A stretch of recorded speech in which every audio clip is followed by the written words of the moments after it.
This video is brought to you by Artistworks. Artistworks are part of TrueFire Studios, and they offer direct access to master musicians through their innovative online learning platform. Partnering with iconic musicians, they've crafted decades of industry experience into guided paths of online lessons. Crucially, there's an option to get personal feedback tailored specific to your playing via their unique video exchange. Get direct guidance towards your playing goals. You can use the code JNC40 to get 40% off of any of Artistworks courses.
A few days ago, John Mayer was supporting Ed Sheeran at the Gillette Stadium, and my buddy Jake sent me this close-up of his feet, and he's using an FM9, a Fractal FM9. The day that basically the blues lawyer crowd is converted over to using modelling, I think you could say that it's really tipped over the edge. It's not exactly new technology, but John Mayer in particular, you know, a millionaire who has Dumble amps and presumably has all the money in the world that he could use to get an amp to this gig, or, you know, logistically hire some backline. I'm sure John Mayer, of all of us, has the most resources that could be possible to get this done.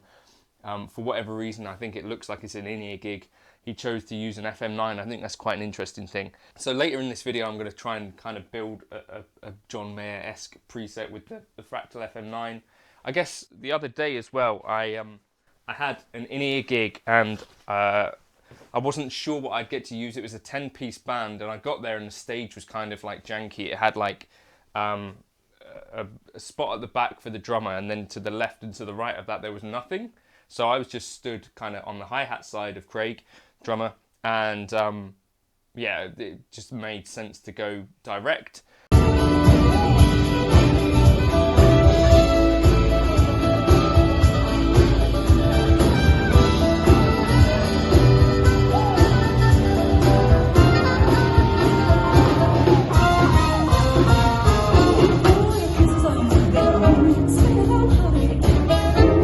And since it was in ears, that was fine. And I just took the Helix in this, and it was really refreshing actually to have a load in where because normally I have to load in the PA and then also my guitar stuff, and just literally guitar in one hand, this bag in the other, and I also had an acoustic set previously which I could also go through the Helix for, so it was kind of really refreshing.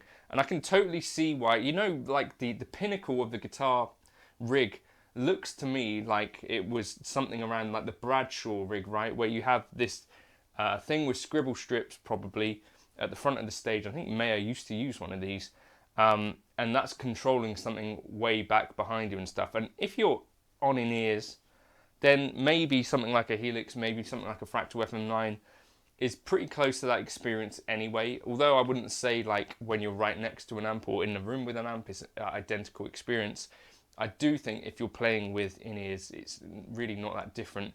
A lot of times if you hear about people like The Edge, his gear is like way off backstage in an isolated booth. So I don't know, it's just, yeah. Other players using an FM9, I think Guthrie Govan is using one now, and Aaron from Intervals, of course, if you're watching Aaron, hi. So it's interesting, these things are starting to crack into the mainstream. I think John Mayer has got to be one of the most large kind of users of these things. It's kind of interesting. He used the Aspect 3 on the album as well, and he said if these things were around when Thriller was being made, these would have been on the album. I think it's a fairly good point. Let me know your thoughts in the comments. What's stopping you using modelling if you're still not a modelling guy? What keeps you using your amp? I think there is a beauty in getting to use an amp live as well, and I'm pretty sure that John Mayer is going to be using on his own gigs, you know, the full kind of Monty still. I think there's also a little bit less budget for some of these tours, although John Mayer like last year made sort of 50 million or something crazy on a tour. I think for normal people, you know, hiring backline gear and all that logistics, I think they're kind of paring costs down, and as modelling gets a bit better, maybe that is kind of where the trade-off is starting to happen, where it's like a cost-benefit analysis. I don't know, let me know your thoughts. And here's a John Mayer preset. But I wanted to put together something like what John Mayer's rig looks like, and yeah, just see how we get on with this. So good sources of information for this. Justin Jeske on YouTube seems to have his finger on the pulse with a lot of this stuff. My buddy Jake Loosemore is also a big Mayer fan and knows a lot of stuff. So there are loads of bits of information about this stuff, people that are going to know way more than me. So I'm just going to try and get us somewhere in the ballpark with some of the models that we've got in here. So ODS clean, Dumble clean tone is was a part of the sound for a while, and let's just choose, I guess, I think he's used various cabs, but if we go with Factory 2, we'll go with the Rumble, because that is the Dumble style. And we'll use a couple of cabs, so I'll also use 447, something like that. Right, We're going to stick in a plate reverb. I think he uses Bricasti reverbs and possibly even the spring reverb on his thing, actual amps. But let's go with like the London plate.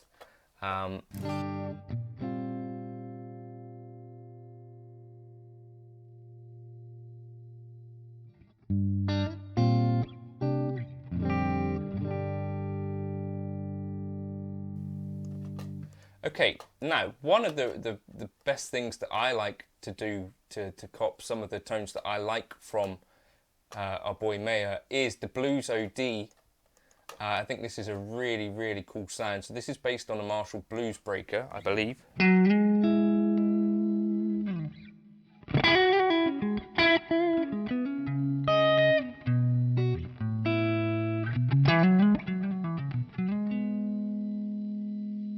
And kind of set everything around sort of 2 o'clock.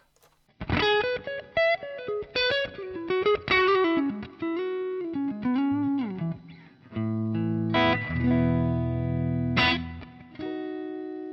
don't think I've unmuted that.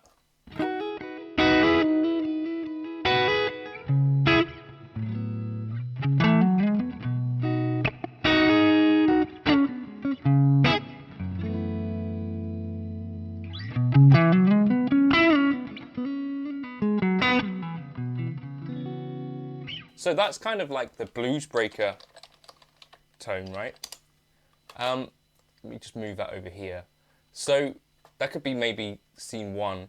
Now, another thing that I think is worth checking out would be obviously a Tube Screamer.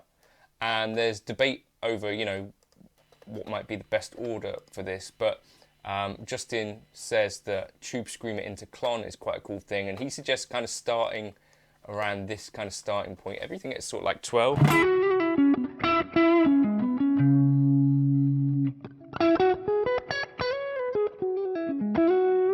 It's sounding quite dark to me, so I'm gonna.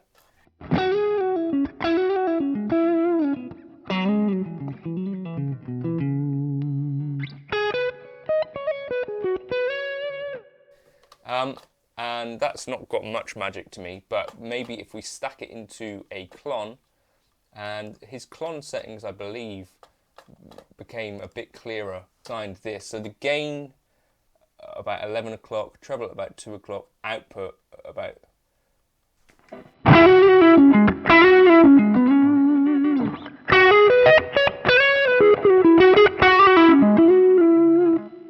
I might just add a bit more treble.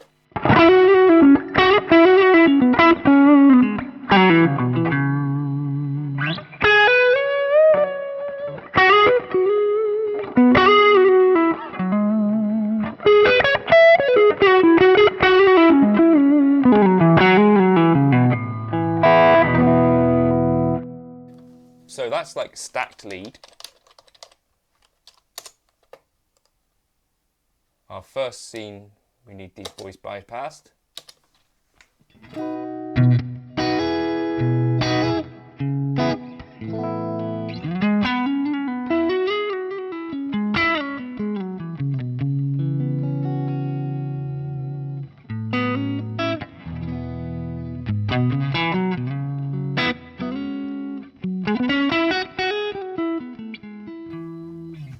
Okay, in terms of delay and stuff, I'm not totally aware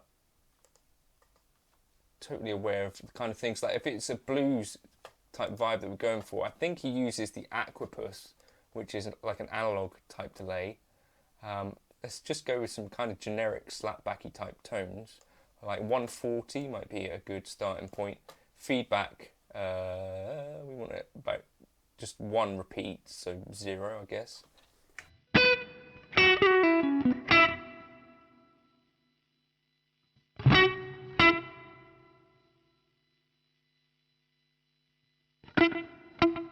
Yeah, something like that, and then just dial it in to where you're comfortable with it.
The other thing that he often has done, I believe, is had a like a katana on all the time. So we might want to try and find a boost that could do that sort of thing. So what have we got? We've got the Fractal boost, we've got an FET boost. Other things, maybe the RC boost might be something we could try. I don't think there's a specific katana, but just boosting the clean tones might be another strategy that'd be.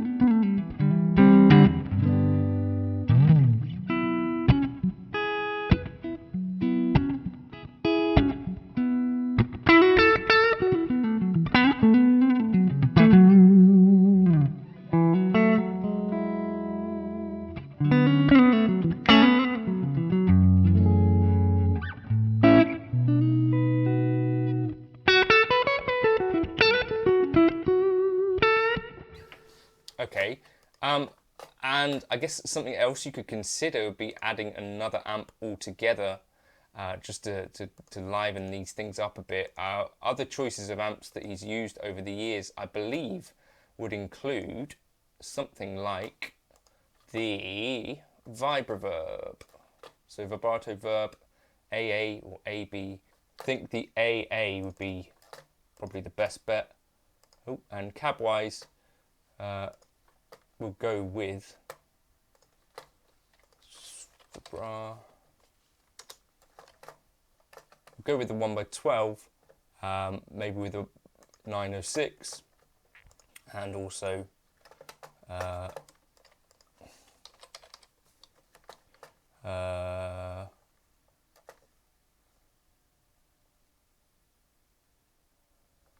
maybe a 160.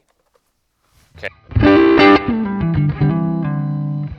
And I'll just have to balance these volume-wise a bit.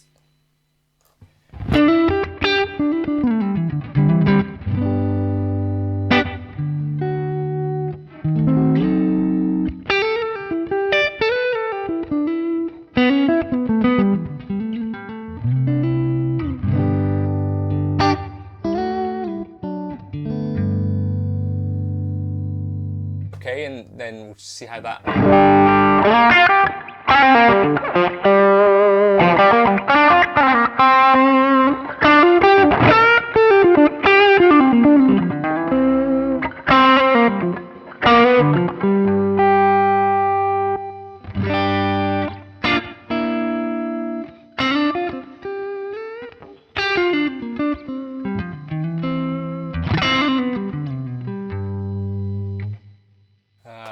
I might boost that level even a bit more.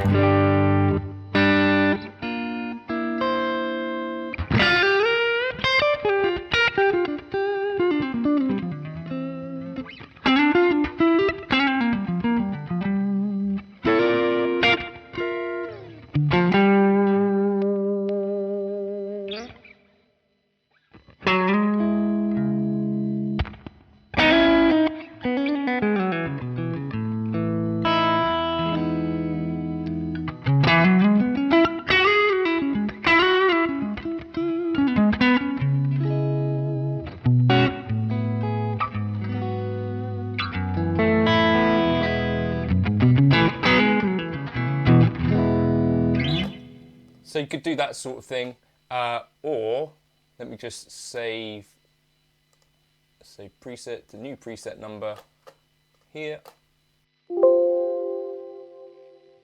and this will work on the FM3, I believe. Like, we've still got plenty of stuff to that we could use. So let me just delete this block and delete this block, and if I just drag this into here and then delete block, edit, delete block, we could still use this boy on the FM3.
At least I think kind of going for that sort of big, thick, clean, like a really big full tone.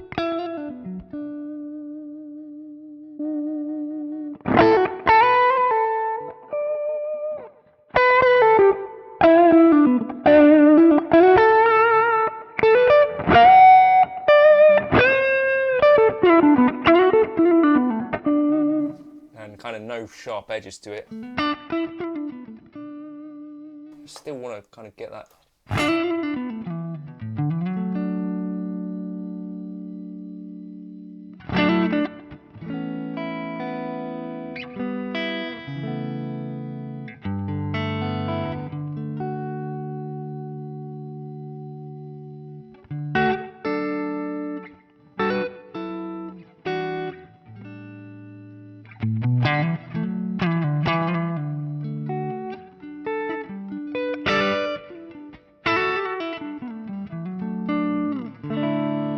But yeah, I don't know, give that a try. If you're digging those tones, you'll be able to grab them in my Gumroad folder if you want to. G66, the place to get an FM9, be in company of chaps like Guthrie and John Mayer now. Just interested to see folks using these things. I'll catch you in another video soon. Cheers.